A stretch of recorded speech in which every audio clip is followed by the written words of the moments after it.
before I start, I would like to thank all my friends here from the University of Lisbon for this invitation and the honor to speak to you at the closure of what will have been an intense and interesting conference. Yesterday evening, Rudolf Bernet spoke of the need to contextualize Deleuze's work so as to be able to define the specificity of his contribution and of his philosophical thought. In what I will present to you today, I will be engaged in a similar operation, though in my case of retracing, of returning to the acknowledged and unacknowledged sources, particularly in the footnotes, on the basis of which Deleuze and Guattari developed their concept of autochtony, which without this context remains, I think, utterly incomprehensible. I also wish to point out that my talk is, as Katerina already pointed out, is part of a book that will come out in January 2014, which is largely devoted to making sense of the statement in What is Philosophy, that philosophy is not only essentially a Greek thing, but as a Greek thing, also geophilosophical from the start, that is involved with or involved in the earth in a specific sense, and that this is what they, Deleuze and Guattari, have been doing while doing philosophy all their life. Until a moment ago, I did not realize that this book has been written as a response to my friend Nuno Naves's evaluation of it. My paper may be also a bit too long, and if I don't get to the end, then I will forego the conclusion. Autochtony means sprung from the land, being born from the earth, hence indigenous, native, or aboriginal. The concept suggests an intimate connection between blood and soil, noble birth and rootedness in the land, if not even an exemplary belonging to the earth, and serves to naturalize being with one another and national identity. Considering the political, ideological, and ethical connotations of this concept and its valorization of having been born free of all foreign influence, is it not surprising to see that Deleuze and Guattari, to whom I will refer from now on as DG, particularly in What is Philosophy, resort, not only without reservations, it would seem, to this concept, but also in a definitely affirmative fashion. As a political myth, autochthony suggests, especially in the case of the Greek polis, that the autochthon has a pure origin, free of all interferences by others, and that he has been there on the land from time immemorial, enjoying an incontestable and exclusive right over all others. Understanding the concept of autochtony in this manner, that is, of securing a noble origin for all the descendants from one and the same mother, Ge Meter, hence making all of them brothers in blood, Adelphoi, it is not easy to gauge the interest that DG might have in this concept.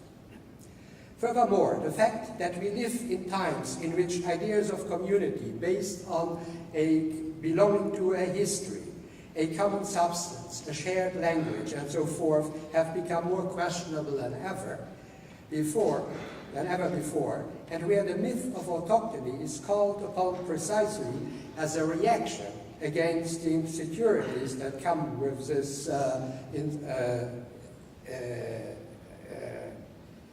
lack of a common, this loss of a common ground of being together.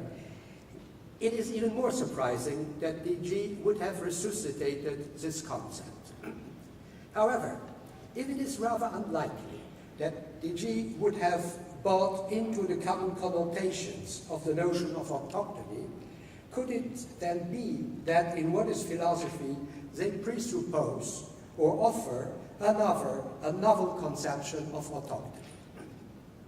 Needless to say, while seeking to establish in what is philosophy that philosophy as it emerged in early Greece has from the start been geophilosophical in nature, it is the telluric dimension of autochthony that explains at first DG's interest in this notion. But there is an additional ideological dimension to this concept to the extent in which this civic myth is a male fantasy, according to which the Andres, the free citizen of the polis, owes his existence exclusively to the first male, the legendary figure of Erectonius, who indeed sprung from the earth and who therefore has come into being without the intervention of the other half of the inhabitants of the city, namely the women. Regarding this phantasm of the Greeks' genealogical physis, to be autochthonous refers to the male citizen's self-origination and self-constitution. This motive, however, is not altogether foreign to DG's thought. Apart from explaining their deep interest in Whitehead's philosophy of organism, which has been called the transcendental philosophy without idealism, and the latter's attempt to overcome the Kantian Copernican revolution by arguing for an ontological auto-constitution of a new subject on the basis of its object, it would seem that it is their concern with a radical philosophy of immanence that has motivated their interest in autochthony understood as self-origination. As is clear from what is philosophy, the thought of immanence requires that of autopoiesis, the thought that everything is constitutive of itself, a thought according to which everything posits itself, brings itself forth by folding upon itself, by repeating itself, thus taking increase to the highest potential of what it can be only from itself. If rather than taking over the classical concept of autochthony with all the political, ideological, and ethical connotations, only certain dimensions of it are put to work in what is philosophy, in the context of DG's reflections on geophilosophy, its telluric dimension, and in the context of their ontological consideration, this concept's autopoietic dimension, the question still remains as to how autochthony is to be understood in the work in question, what its modes are, and on what level in particular it operates. What is philosophy does not provide a simple response to these questions. To clarify what the notion of autochthony is that DG have in mind, and in what way it might be a novel conception, I will have to operate a variety of detours and digressions, returning to the Greek sources and the secondary literature on the basis of which they have reinterpreted this concept. I take the starting point for my elucidation in what I consider a rather enigmatic statement toward the beginning of chapter 4 of the book, the chapter entitled Geophilosophy. DG distinguish here between two kinds of deterritorialization, one which takes place through transcendence, the other through immanence, that is, deterritorialization in imperial states, respectively deterritorialization in the city. The former kind of deterritorialization, I quote, tends to develop vertically from on high, according to a celestial component of the earth, end quote. As a result of the transcendence that brings about such imperial deterritorialization, quote again, the territory has become desert earth, but a celestial stranger arrives to re-establish the territory or re-territorialize the earth, end quote. By contrast, the deterritorialization in the city, I quote, and this is a sentence to which I will come back repeatedly in my talk, The deterritorialization in the city, I quote, takes place through immanence. It frees an autochthon with a capital A. That is to say, a power of the earth that follows a maritime component that goes under the sea to re-establish the territory, between parentheses, the Erechteum, Temple of Athena and Poseidon, end quote. In the original, dans la cité au contraire, la déterritorialisation est d'immanence. Elle libère un autochtone, c'est-à-dire une puissance de la terre qui suit une composante maritime qui passe elle-même sous les eaux pour refonder le territoire, l'Erechteum, Temple d'Athéna et de Poseidon.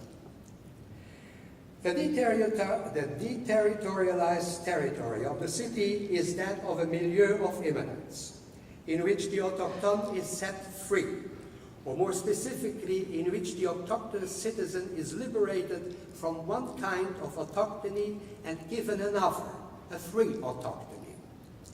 Spelling autochtone with a capital A is a clear indication that it must be taken in a higher sense than what the term usually denotes, which is further supported by the fact that such an autochtone is said to be set free by the milieu of immanence that characterizes the polis.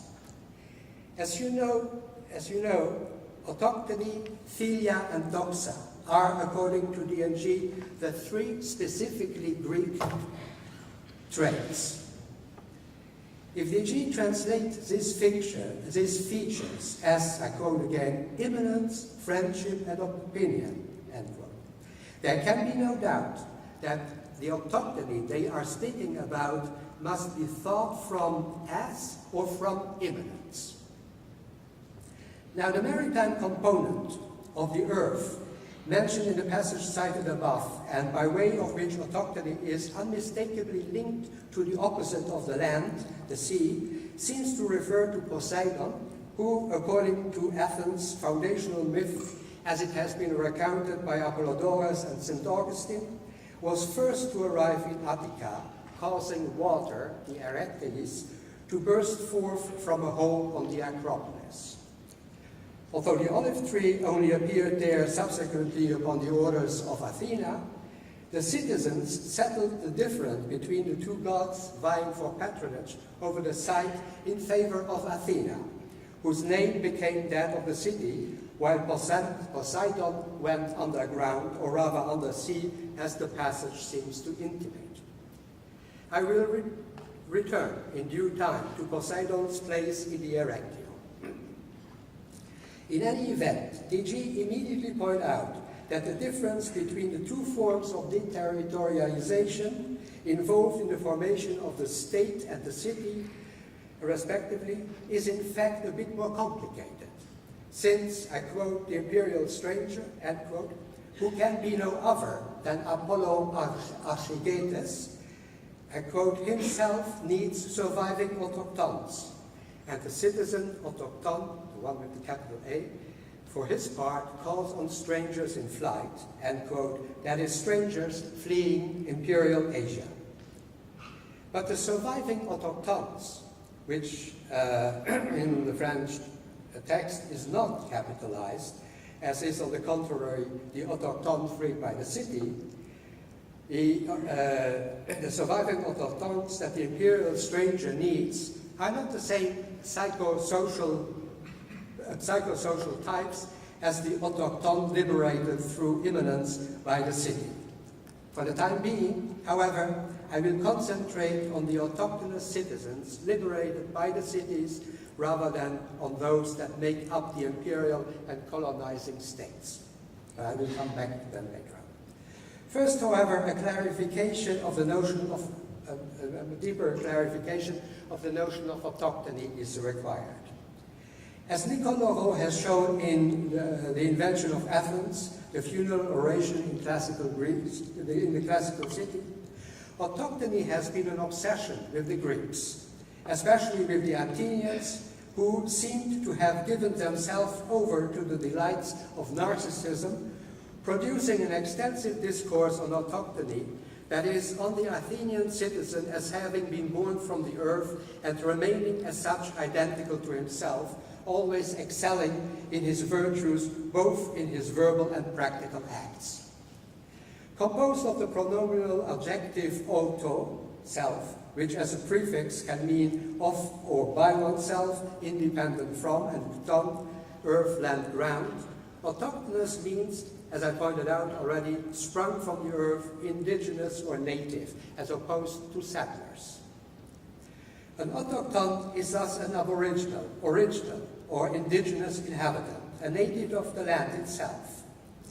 It is in this sense that the original inhabitants of Greece, before the Indo-Germanic migrations that brought the first Hellephone populations, the so-called Proto-Greeks, to the peninsula at the end of the 3rd millennium, could have been called autochthonous.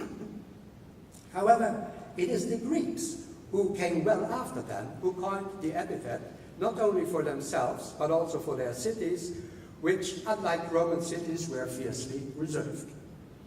Now, even though DG evoked in example 8 of geophilosophy the plane of immanence as the ground that the Greeks possessed autochthonously, with a capital A again, their claim that in the polis a deterritorialization of the territory takes place through immanence, that, and here I repeat the sentence again that I quoted already before, they claim that in the polis, a deterritorialization of the territory takes place for immanence that, quote, frees an autochthon, that is to say, a power of the earth that follows a maritime component that goes under the sea to re-establish the territory, the Erectium, temple of Athena and Poseidon, and quote, seems to point to a different conception of autochthony and earth than simply nativeness, the nativeness suggested by the myth of autochthony implies. A more extensive clarification than the one suggested so far concerning how DG conceive autochthony is thus warranted if we want to understand what they mean by earth and, mutatis mutandis, Greek philosophy as a philosophy of the earth. However, such a clarification cannot be provided, as I said a moment ago, in a simple and unambiguous fashion. It requires several twists and detours. Before attempting to define this other conception of autochthony, at which DG definitely aimed, in my mind, as I understand that, and in the same breath, the different sense of earth that it entails, I interrupt my commentary in order to elaborate briefly on what Plato characterized as an, quote, opportune falsehood, end quote, in the Republic, namely the Greek conception of autochthony and the fascination with self-referentiality that it entails. According to the official discourse of the city, the Athenians belonged to the land from the beginning, having been born of the earth itself.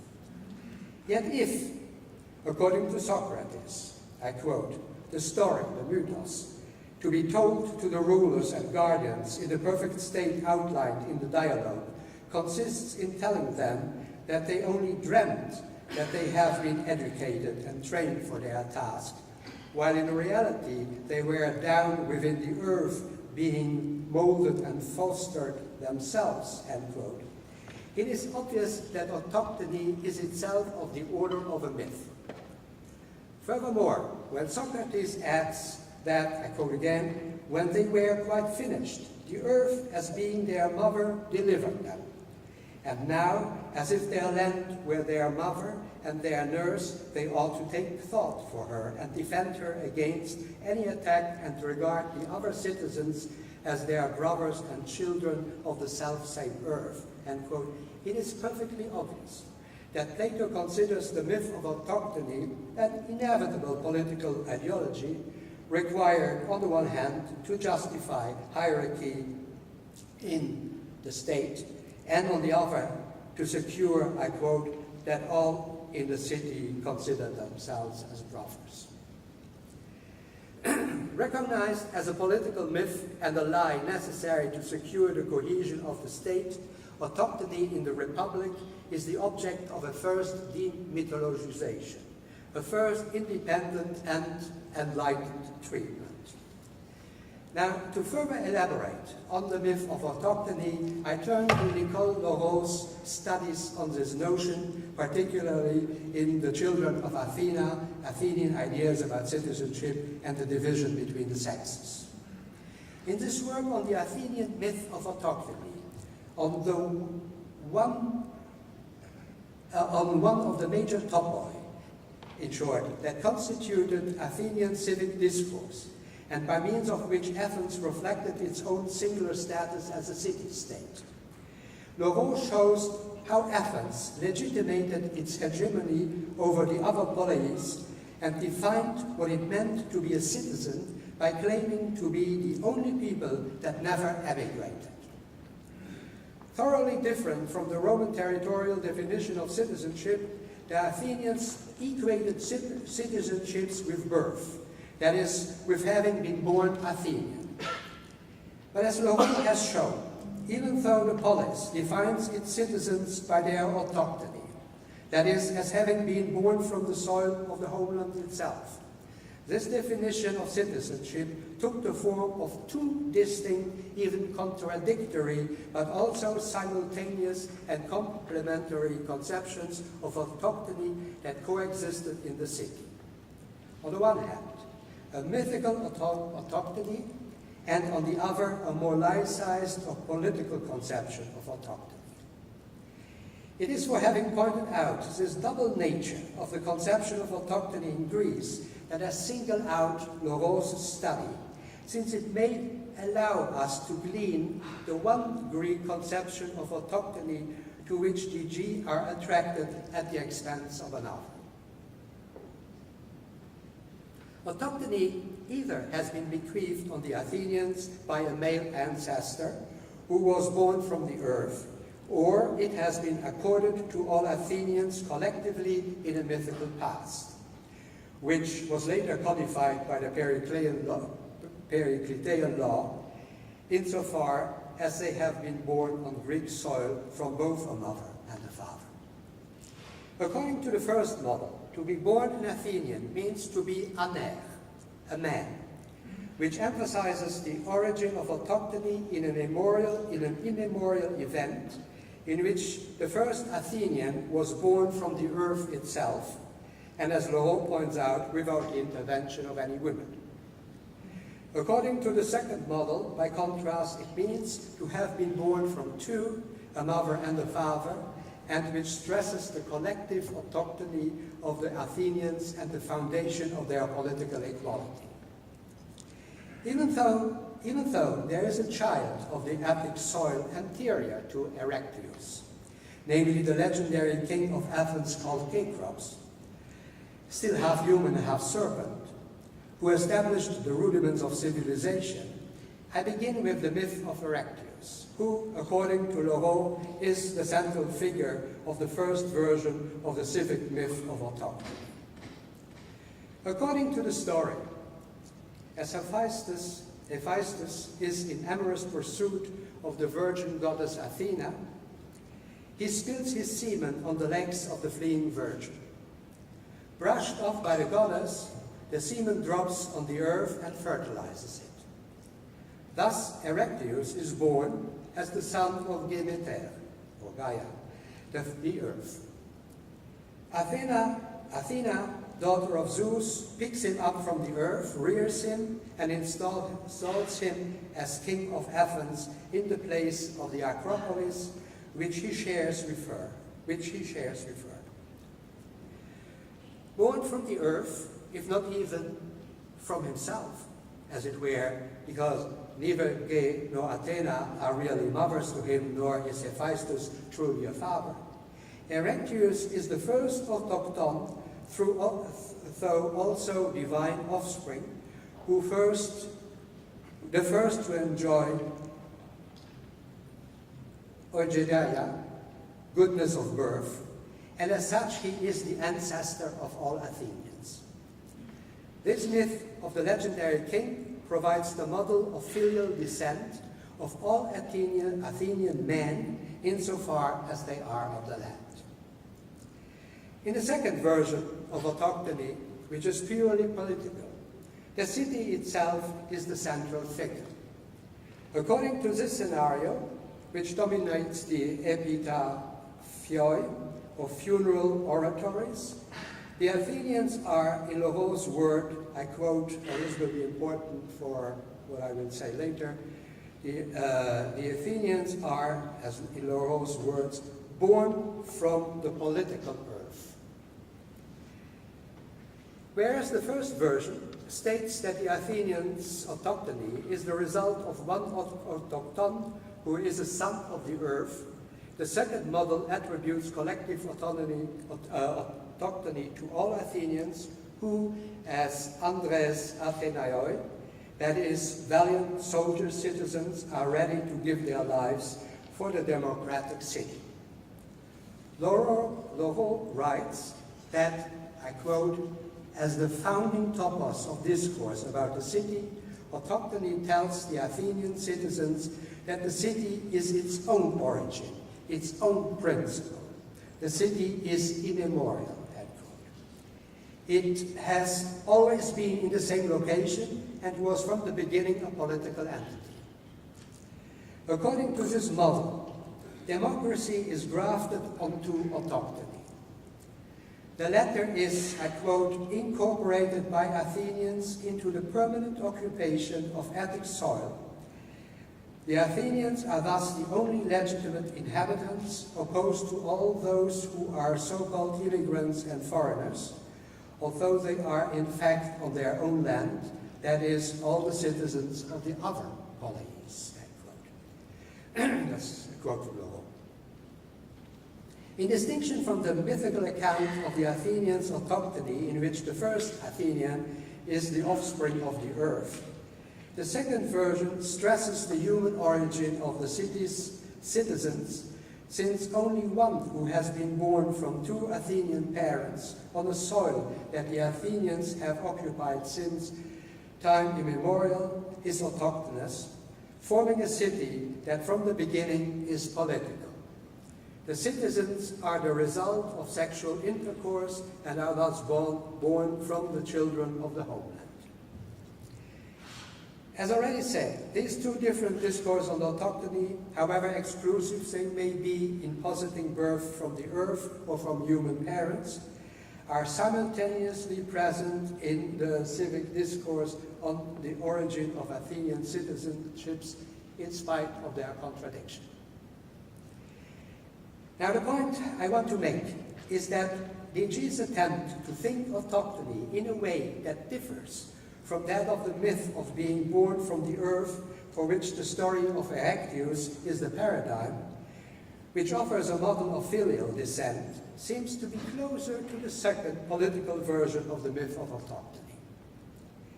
But even in this democratic version of the myth, there is a lot left to be desired, thinking about the status of women in the polis. Therefore, we may want to attempt to make a new start, keeping in mind that Deji not only approached the question of autochthony just from a philosophical perspective, but also framed it with the question, what is philosophy? In other words, Deji are intent on showing that autochthony is intrinsically linked up with philosophy as a Greek thing.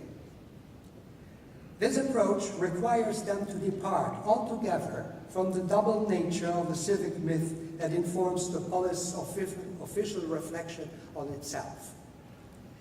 To make this point, I will at this juncture pursue the question of autochthony and the kind of earth it involves by following a slightly different thread within what is philosophy.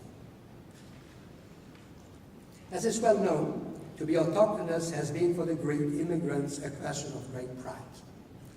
This is particularly the case of the Athenians, who also had a foreign origin, although, unlike all the other Greeks, they claimed to have always occupied the same soil. The Athenians, who contended that they are of the land, especially as opposed to those who came to Greece during the Doric migration, not only became oblivious to their Indo-Germanic origin, but, as Praxiteia shows in a passage from a lost drama from Euripides entitled Erechtheus, and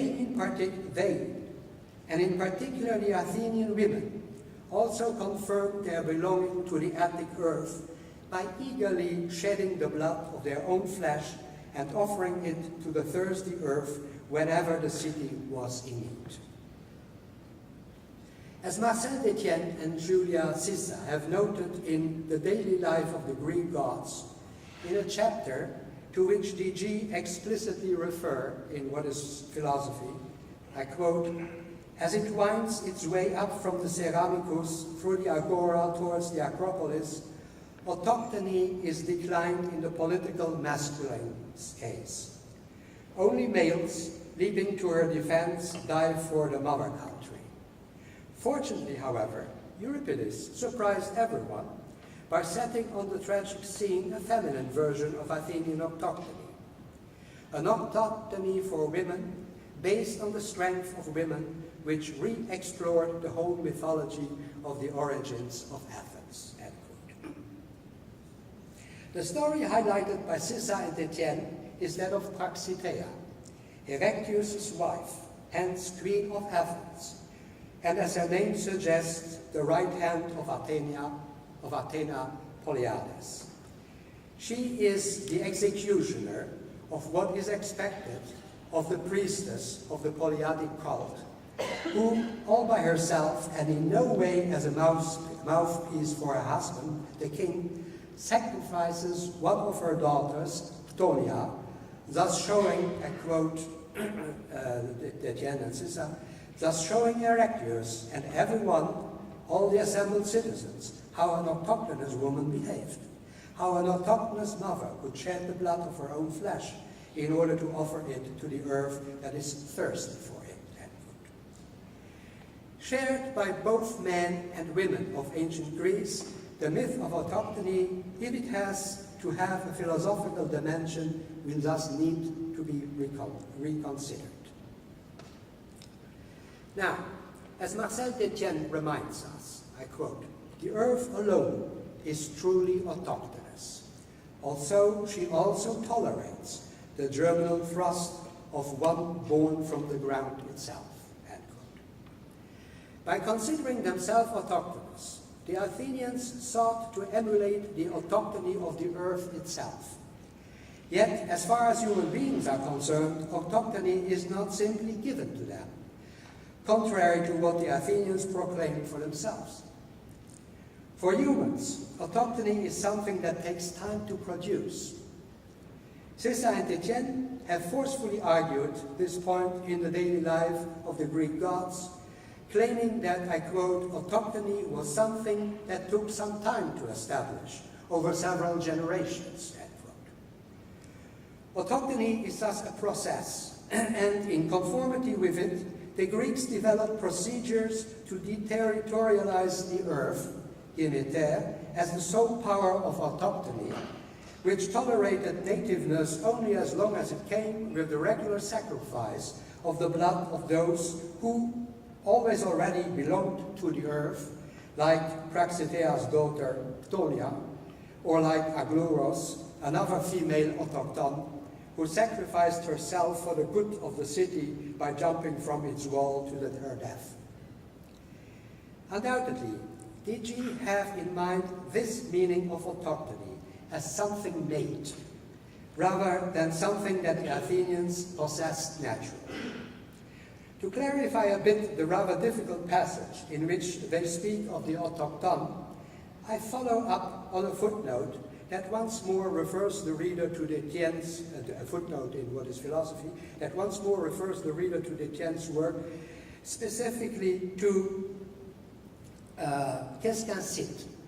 An essay that serves as Détienne's introduction to a volume he edited, Tracé de Fondation, and that, interestingly enough, proposes a reflection on rituals and processes, I quote, that concern territorialization beyond and even in advance of the act of foundation. Détienne even uses in this context the term deterritorialization. It is in quotation marks, an affirmative nod, no doubt, to DG. But the piece that obviously serves as the background for DG's discussion of autochthony, although they do not explicitly refer to it, is another essay by Détienne in this very volume, an essay entitled Apollon Archéguette, un modèle politique de la territorialisation. With this reference, I also shift the focus away from the polis as city to the polis and the polis as states. Détienne opens the essay in question with the following words. There is an art of founding oneself, and certain Greeks knew how to raise it to a high level of perfection. If it is true, indeed, that most of the ancient peoples understood themselves as autochthonous by nature, most of them remained simply aboriginals, and this because undoubtedly they thought that the idea of foundation should remain foreign to the one of autochthony. From very early on, the citizens of Athens have made a choice to give birth to themselves, and this without end, end quote. Détienne continues, quote again, at least since Hesiod's cosmogony, the earth possesses the power of the self to engender the other, end quote. Yet this does not mean that the autochthonous earth, Demeter or Gaia, is simply driven, I quote, to found in all its alterity, end quote.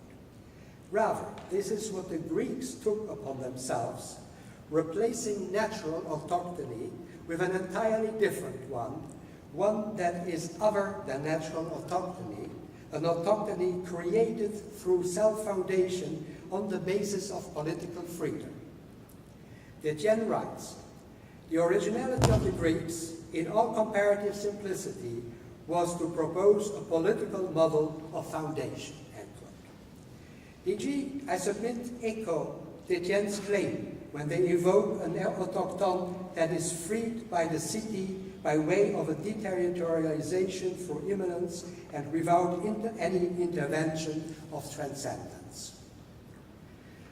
According to the vocabulary for the foundation of colonies that develops in the 8th century BC in connection with the creation of entirely new cities, especially in Sicily and southern Italy, the founder is defined in terms of the activities of clearing the sites in foreign lands for the cities and of settling within traced enclosures. In Cascacite, Détienne invokes, quote, the care the founders took to render the site to be colonized desert-like, end quote.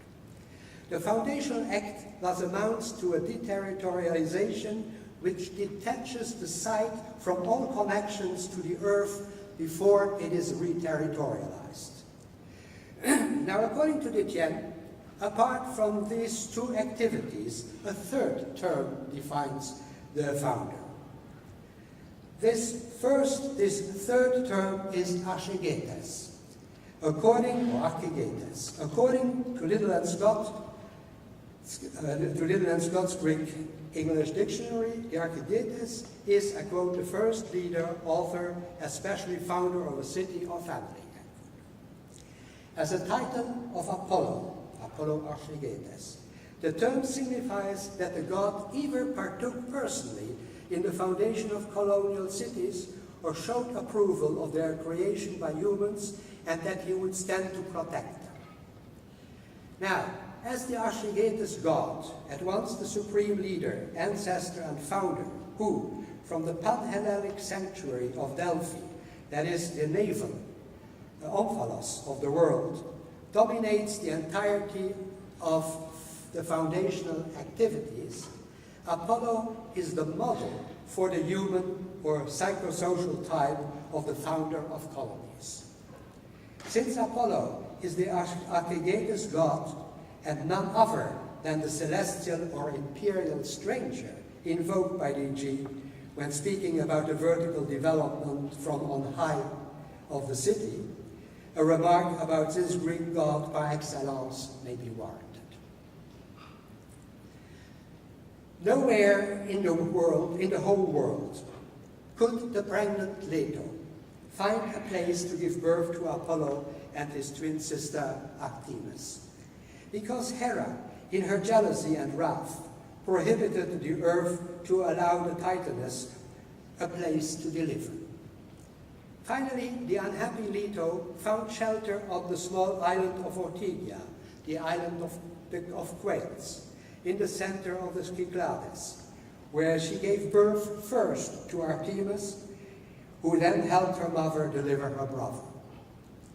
Born outside Olympus, Apollo is therefore, in a certain sense, an un-Olympian god. Now, if Hera, who at times is depicted as Mother Earth, could not prevent Leto from delivering her children on this island, it is because she had no jurisdiction over it, insofar as the island in question was a floating or nomadic rock without any anchorage in the earth, bottomless as it were. Only after Poseidon later anchored it in the absolute center of the 4 points on the compass did the island, which until then went by the name of Ortygia or Adelos, the invisible, become Delos, the visible. Apollo is thus a god who, from the start, is also constitutionally detached from the earth. In any event, in gratitude for providing him a place to be born, the god laid the island, I quote, down as the center of the Greek world and named it Delos, the Brilliant. I'm quoting here from Grimaldi's mythology. Only after a year-long sojourn in the land of the Hyperboreans, I quote again, on the shores of the ocean, beyond the country of the north wind, end quote, that is, in the extreme north, where the swans that drew his chariot, a present from Zeus, had taken him after his birth, Apollo returned to Greece. So he comes from abroad, as it were. In a way, he is a stranger to Greece, this Greek god by excellence. Apollo returned to Greece and made his way to Delphi, where a sanctuary that its people built in honor of the god is called the navel of the world.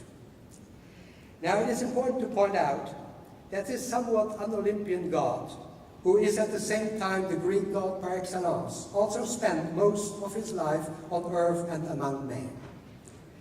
As the story goes, he was put to 2 tests. Once he had to put himself in the position of a slave in the service of mortal masters, and on another occasion he had to serve as a shepherd or a cowherd in the service of a king, but also sometimes working for himself. Furthermore, most, though by no means all, of his deeds are on this earth. Now with this in mind, let me return to the territorialization and deterritorialization that is involved in the creation of new cities. As Etienne argues, the process of creating cities on cleared land in the Greek world, which the settlers come to inhabit is characterized by 2 levels. I quote, a long quote. First, in the Pantheon, yet close to the human world and its cities, the process of territorialization occurs by way of the activity of divine power, that is, through the god Apollo, who shapes the space and from whom originate the gestures and rites by way of which the sites are laid out, marked out, and cut out. For this Archegetus god, who has been born in exile on earth, has himself been expelled from the heavens and condemned to work among mortals. The career of Apollo, the Archegetus god, takes place entirely on the earth of humans in the middle of their cities. The gods of Olympus never found any cities in heaven. They are not architects like the Sumerian gods who traced the plan of the cities which the kings as builders of kingdoms carefully reproduce. The Greek city is never the creation of a god locked in the Olympus. Second, the Archegetus god in exile is joined by his totally mortal double, the founder, often an exiled individual himself, who seems to mimic the gestures that Apollo inaugurated. End quote.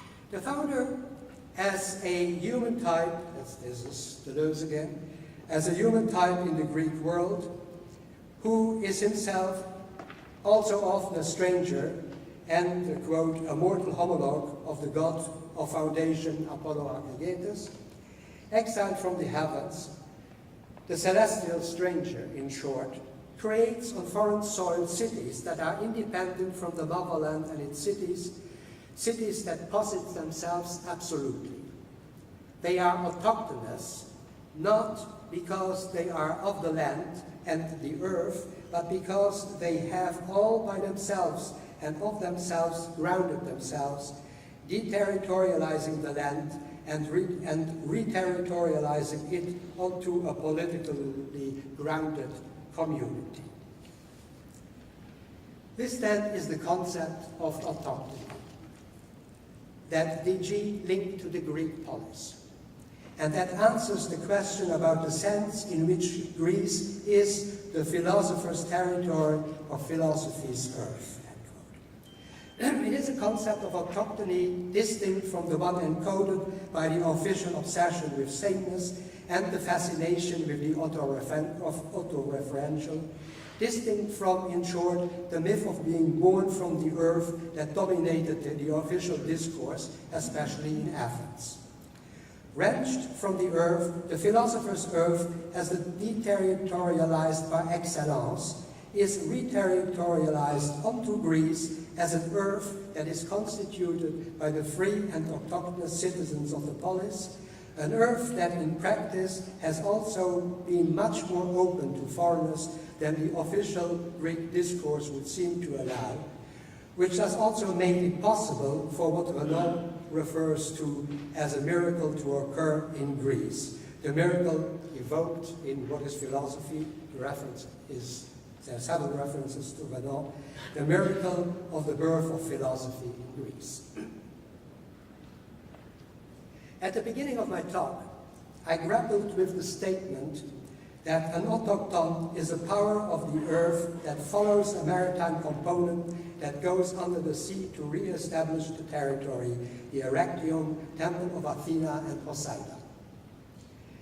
As you recall, this statement is made in the context of contrasting the kind of deterritorialization that occurs from above in the city-states as imperial states, as a result of which the territory has become desert earth in order to be re-territorialized by a celestial stranger, namely Apollo, to the kind of deterritorialization that takes place through immanence in the city-state as a city, as a polis. I wish to make a further and final attempt to unpack and decrypt this difficult passage, whose difficulty derives, as we will see, not only from the translation of the original into English, but to some degree also from a difficulty of translation within the French original itself. What I seek to understand is how the autochthonous Athens, or its autochthonous citizens, which has or who have been liberated through a deterritorializing immanence, composes as a power of the earth with a maritime component that goes under the sea to re-establish or to re-territorialize the territory in the shape of the Erectium. That is to say, the temple of Athena and Poseidon on the Acropolis.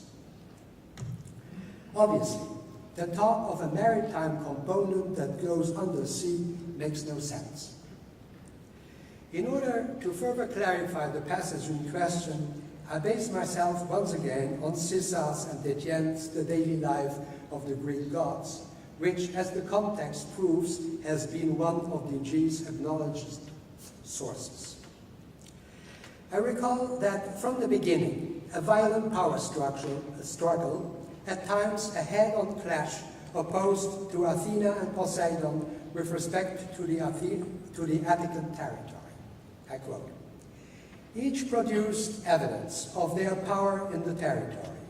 Poseidon struck a rock with his trident, and the sea water gushed forth right there in the middle of the Acropolis. Irrefutable proof that the Lord of the Sea reigned over the highest part of the city. Athena, for her part, made an olive tree grow from the disputed land. End quote. When the dispute is finally settled by a court in which all men voted for Poseidon and the women favored Athena, the resentful Poseidon not only made sure that henceforth women were deprived of the voting right that up to then they had enjoyed. He also made, I quote, he also made the sea rush in right up to the Eleusis, end quote. This struggle between the powers of the earth and the sea in the constitution of autochthonous Athens is further evidenced on the occasion of the first war that the city had to win.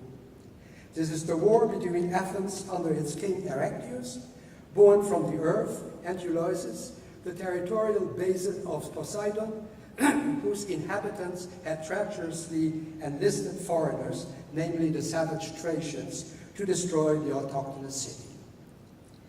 Erechtheus dies mysteriously in the battle. Some suggest that he is killed by Poseidon, whose trident, I quote, plunged into the Acropolis, opened up a tomb for Erechtheus, who was swallowed up by the earth.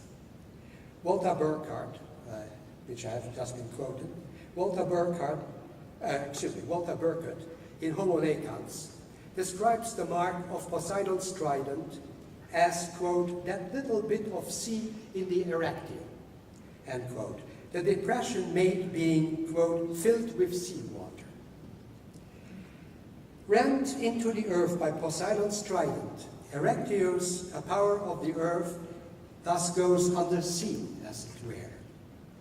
Anyway, Athena, I quote, puts a stop to the violence of the god of the seas and pinned Poseidon down with his victim, end quote, ordering the construction of the Erechteum as a sanctuary of both Erechtheus, I quote, the most tonic one, whose body enclosed in the Acropolis rock helped to strengthen the foundations of both the city and its very autochthony, end quote, and Poseidon, the god of the maritime element, who thus is, quote, now integrated into autochthony, end quote. Indeed, the Erechteum, which housed the statue of Athena Poliades, as well as a single altar dedicated to both Poseidon and Erechtheus, is the temple of Athena and Poseidon, as the G note, since Erechtheus, according to Euripides' lost tragedy, Erechtheus, took the name of his murderer. Indeed, in Athens, Erechtheus and Poseidon are in fact merely two names for one single god, Poseidon Erechtheus, as Walter Burkhardt has argued on the basis of the fragment that remains of Euripides' tragedy. At this point, it becomes inevitable to look once again at the passage that we are seeking to illuminate. I quote, an autochthon is a power of the earth that follows a maritime component that goes under the sea to re-establish the territory, the Erechteum, temple of Athena and Poseidon. All the evidence we have provided so far does not seem to fully clarify it, or rather comes to an abrupt stop before the assertion that a maritime component goes under the sea. Although the passage does not immediately become clearer when we go back to the French original, une puissance de la terre qui suit une composante maritime, qui passe elle-même sous les eaux pour refonder le territoire, end quote. After translating the French into French, it soon becomes evident that the referent of the second key is not une composante maritime, but on the contrary, in puissance de la terre. Retranslated into English, the sentence then speaks of a power of the earth that follows a maritime component, the former of which goes under the sea. In sum, then, as a power of the earth, the autochthon follows a maritime component, and it is this power of the earth itself, rather than a maritime component, that in DG's words, goes under the sea to re-establish, refonder, or re-territorialize the territory. In retrospect, all the mythological lore on which I have relied to dispel the enigmatic character of the passage leads me to recognize the decisive importance of the maritime element for a conception of an autochthony that is no longer earthbound. In order to extrapolate just one of the implications of autochthony as a power of the earth that not only has a maritime component, but also gives this component an unprecedented leverage in the constitution of autochthony, I turn now to the paragraph that immediately follows the passage on Erectus and Poseidon that I have commented upon. A passage that speaks of the fractal structure of Greece and the peninsula's relation to the sea. But what is a fractal? I don't have to tell you. The noun and adjective were coined by Benoit Mandelbrot, drawing on the Latin adjective fractus and the verb frangere, to break in order to designate discontinuous shapes such as a coastline, which is indented, and I'm quoting James Blake here, which is indented by, quote, bays and peninsulas, revealing ever smaller sub-bays and sub-peninsulas, at least down to atomic scales, end quote. Mandelbrot's concern consisted in finding a way to measure such non-Euclidean fractal lines. And he discovered that such measurements were a function of the scale of measurement, with the paradoxical result that ultimately such lines are infinitely long. In short, they crowd, as Blake puts it, infinite length into a finite area. End quote. Of course, DG borrowed the term from Mandelbrot, the term fractal. Although what interests them is not the measurement of such irregular lines, but their discontinuity, more precisely their indentation, the deep recesses that are set into such lines through which, in the case of a coastline, the sea presses inside the land. Of Greece, DG assert that, I quote, each point of the peninsula is close to the sea, end quote. Indeed, in addition to its mountainous landscape, a major feature of the Greek landscape is, and I quote here from François Lefebvre, is that the sea is always less than 100 kilometers away from any point of the territory where one happens to find oneself, and conversely, when one sails in the Aegean Sea, one never has to travel more than 60 kilometers in order to reach land that always remains in sight, end quote. I'm coming closely to my conclusion, to the end. Rather than being isolated and closed upon itself, self-sufficient and autochthonous in a narrow sense, each point of Greece opens upon the open sea, through which it becomes deterritorialized. Each point also has, therefore, an irregular shape. It is not a well-rounded whole, but divided from within by the shores of Greece that have great length, and through which it is inexorably exposed to the other that or who comes across the waters. Each point, that is, each city of Greece has, as DG say, a fractal structure. In other words, it has an irregular and fragmented shape in the sense that through its porousness and the rate of flow by which it is exposed to the outside, it exceeds in this symmetric fashion its topological dimension. Each point of the topological space of Greece is pulled inside out, as it were, by its openness to the sea, i.e. to the fluid medium in which encounters with the other, the stranger, occur. The first implication of this fractal nature of Greece is that each city, particularly autochthonous Athens, is a commercial city. I won't go into details of that aspect here. But rather than following the Oriental model of imperial verticality, the polis is, as you know, a horizontal milieu free of all hierarchical structures of the citizen, for its citizens. But that milieu knows no enclosures. It exceeds the spatial dimensions that would constitute it as an interiority. As we have seen, the Erectio, at the center of autochthonous Athens, is the temple both of the fabulous king Erectius, son of the earth reared by Athena, and of Poseidon, the god of earthquakes, of water, and also, though only secondarily, of the sea. The sanctuary that dominates the center of the city houses both the firstborn of the earth and the one who, as his title suggests, makes the earth tremble and extends the milieu of the polis outwards upon the sea.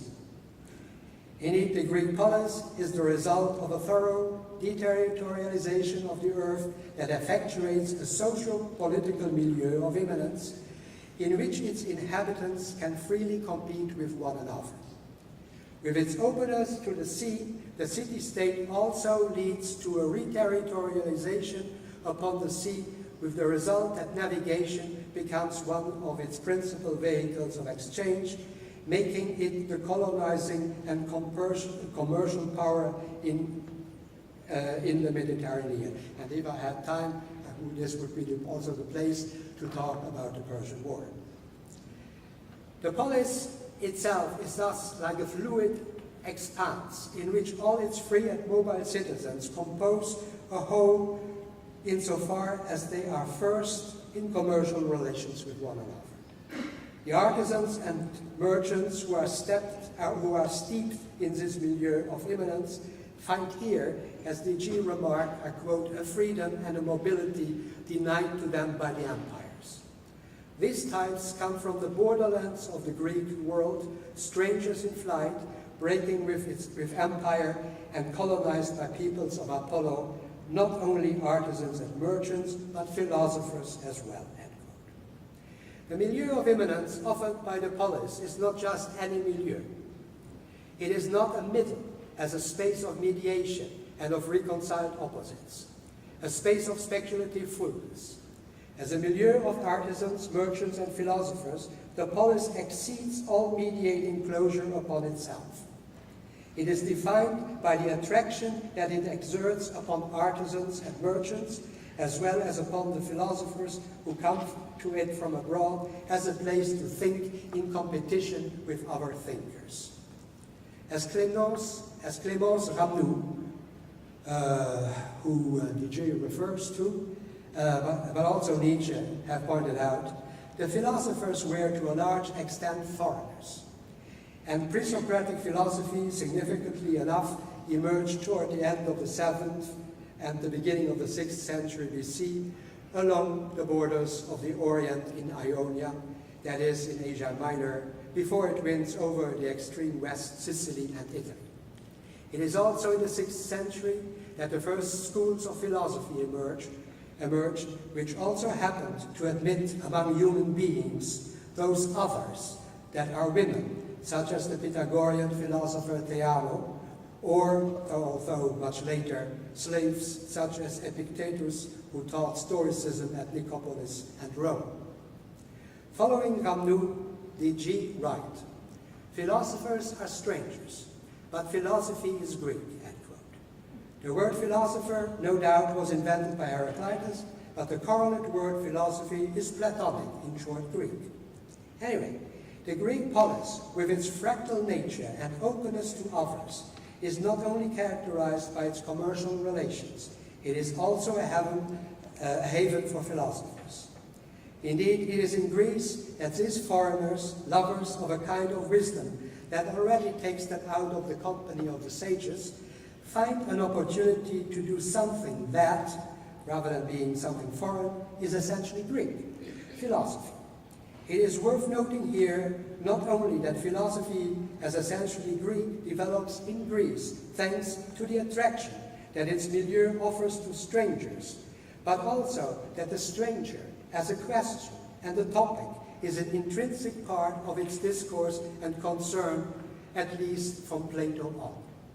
In the context of a discussion of the figure of the stranger, of the xenos, in Plato's Sophist, a note in the chapter Conceptual Persona that refers to Jean-François Mathéis, L'étranger et le simulacre, shows that in thinking about philosophy as a Greek thing, DG take into account not only the fact that it is a stranger from Elea who, in Western philosophical thought, makes for the first time the point that dialogue, even though far from being a peaceful and amiable exchange, is founded by logos in reason, but also the fact that the speculation about the relation between self and other, that is the dialectic of identity, is also an unmistakable Greek problematic. Furthermore, by contending that non-being is, and that in some regards being is not, this stranger in the dialogue critically takes on, within Greek thought itself, or more precisely, the fundamental foundation of the Greek way of conceiving of identity, and within this thought engages in nothing less than a kind of parasite of the father figure Parmenides. Indeed, in this late dialogue of Plato, the genre itself of the other, of the heteron, as opposed to the same, erupts into Greek thought. Thanks to the philosophy of the stranger, I quote a new, I'm quoting here Henri Joly, a new way of saying and thinking the same, and takes place, and categories that until then remained eccentric and, quote, now gain access into the heart of philosophy, language, and being itself. As is also evident from the Politikos, the stranger is an active persona in Greek philosophical thought, and so is the topos of the stranger and the other itself. Since the Greeks, this concern with the other has remained a hallmark of philosophical thought in the West. And this, I think, is one of the points that DG make in What is Philosophy. Thank you.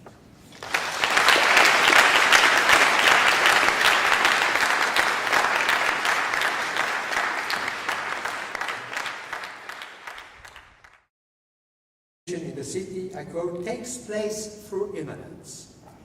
It frees an autochthony with a capital A. That is to say, a power of the earth that follows a maritime component that goes under the sea to re-establish the territory, between parentheses, the Erechteum, Temple of Athena and Poseidon, end quote. In the original, dans la cité au contraire, la déterritorialisation est d'immanence. Elle libère un autochtone, c'est-à-dire une puissance de la terre qui suit une composante maritime qui passe elle-même sous les eaux pour refonder le territoire, l'Erechteum, Temple d'Athéna et de Poseidon. The deterritorialized territory of the city is that of a milieu of immanence, in which the autochtone is set free, or more specifically, in which the autochthonous citizen is liberated from one kind of autochthony and given another, a free autochthony. Spelling autochtone with a capital A is a clear indication that it must be taken in a higher sense than what the term usually denotes, which is further supported by the fact that such an autochtone is said to be set free by the milieu of immanence that characterizes the polis. As you know, autochthony, philia, and doxa are, according to DNG, the three specifically Greek traits. If DG translates these features as, I quote again, immanence, friendship, and opinion, end quote, there can be no doubt that the autochthony they are speaking about must be thought from as or from immanence.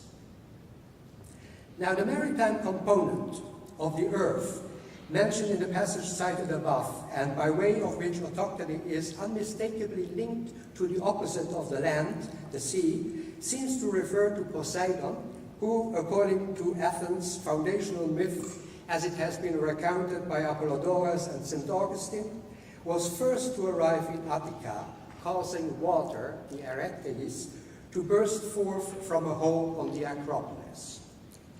Although the olive tree only appeared there subsequently upon the orders of Athena, the city increased to the highest potential of what it can be only from itself. If rather than taking over the classical concept of autochthony with all the political, ideological, and ethical connotations, only certain dimensions of it are put to work in what is philosophy, in the context of DG's reflections on geophilosophy, its telluric dimension, and in the context of their ontological consideration, this concept's autopoietic dimension, the question still remains as to how autochthony is to be understood in the work in question, what its modes are, and on what level in particular it operates. What is philosophy does not provide a simple response to these questions. To clarify what the notion of autochthony is that DG have in mind, and in what way it might be a novel conception, I will have to operate a variety of detours and digressions, returning to the Greek sources and the secondary literature on the basis of which they have reinterpreted this concept. I take the starting point for my elucidation in what I consider a rather enigmatic statement toward the beginning of chapter 4 of the book, the chapter entitled Geophilosophy. DG distinguishes here between two kinds of deterritorialization, one which takes place through transcendence, the other through immanence, that is, deterritorialization in imperial states, respectively deterritorialization in the city. The former kind of deterritorialization, I quote, tends to develop vertically from on high, according to a celestial component of the earth, end quote.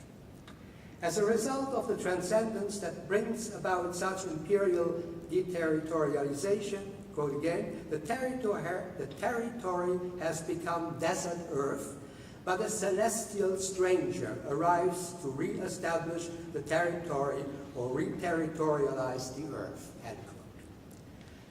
By contrast, the deterritorialization in the city, I quote, and this is a sentence to which I will come back to repeatedly in my talk, the deterritorialization suscitated this concept. However, if it is rather unlikely that DG would have bought into the common connotations of the notion of autochthony, could it then be that in what is philosophy they presuppose or offer a novel conception of autochthony? Needless to say, while seeking to establish in what is philosophy that philosophy as it emerged in early Greece has from the start been geophilosophical in nature, it is the telluric dimension of autochthony that explains at first DG's interest in this notion. But there is an additional ideological dimension to this concept to the extent in which this civic myth is a male fantasy, according to which the Andres, the free citizen of the polis, owes his existence exclusively to the first male, the legendary figure of Erectonius, who indeed sprung from the earth and who therefore has come into being without the intervention of the other half of the inhabitants of the city, namely the women. Regarding this phantasm of the Greeks' genealogical physis, to be autochthonous refers to the male citizen's self-origination and self-constitution. This motive, however, is not altogether foreign to DG's thought. Apart from explaining their deep interest in Whitehead's philosophy of organism, which has been called the transcendental philosophy without idealism, and the latter's attempt to overcome the Kantian Copernican revolution by arguing for an ontological auto-constitution of a new subject on the basis of its object, it would seem that it is their concern with a radical philosophy of immanence that has motivated their interest in autochthony understood as self-origination. As is clear from what is philosophy, the thought of immanence requires that of autopoiesis, the thought that everything is constitutive of itself, a thought according to which everything posits itself, brings itself forth by folding upon itself, by repeating itself, Thus, taking English, I don't get to the end, and I will forego the conclusion. Autochtony means sprung from the land, being born from the earth, hence indigenous, native, or aboriginal. The concept suggests an intimate connection between blood and soil, noble birth and rootedness in the land, if not even an exemplary belonging to the earth, and serves to naturalize being with one another and national identity. Considering the political, ideological, and ethical connotations of this concept and its valorization of having been born free of all foreign influence, is it not surprising to see that Deleuze and Guattari, to whom I will refer from now on as DG, particularly in what is philosophy, resort, not only without reservations, it would seem, to this concept, but also in a definitely affirmative fashion. As a political myth, autochthony suggests, especially in the case of the Greek polis, that the autochthon has a pure origin, free of all interferences by others, and that he has been there on the land from time immemorial, enjoying an incontestable and exclusive right over all others. Understanding the concept of autochthony in this manner, that is, of securing a noble origin for all the descendants from one and the same mother, hence making all of them brothers in blood, Adelphoi, it is not easy to gauge the interest that DG might have in this concept. Furthermore, the fact that we live in times in which ideas of community based on belonging to a history, a common substance, a shared language, and so forth, have become more questionable than ever before, and where the myth of autochthony is called upon precisely as a reaction against the insecurities that come with this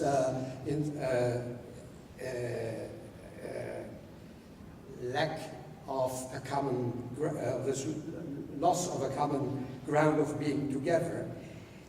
It is even more surprising that DG would have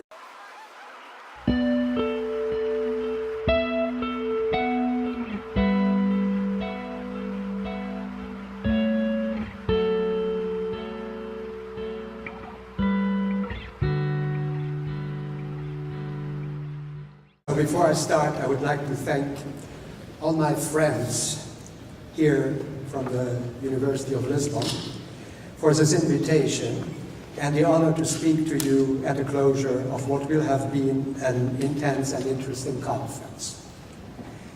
Yesterday evening, Rudolf Bernet spoke of the need to contextualize Deleuze's work so as to be able to define the specificity of his contribution and of his philosophical thought. In what I will present to you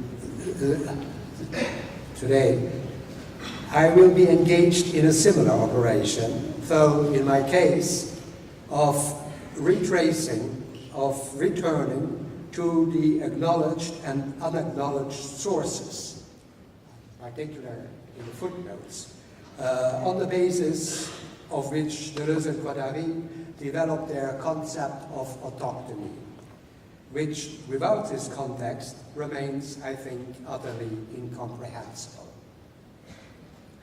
I also wish to point out that my talk is, as Katerina already pointed out, is part of a book that will come out in January 2014, which is largely devoted to making sense of the statement in what is philosophy, that philosophy is not only essentially a Greek thing, but as a Greek thing, also geophilosophical from the start. That is involved with involved in the earth in a specific sense, and that this is what they, Deleuze and Guattari, have been doing while doing philosophy all their life. Until a moment ago, I did not realize that this book has been written as a response to my friend Nuno Nabe's evaluation of it. My paper may be also a bit too long, and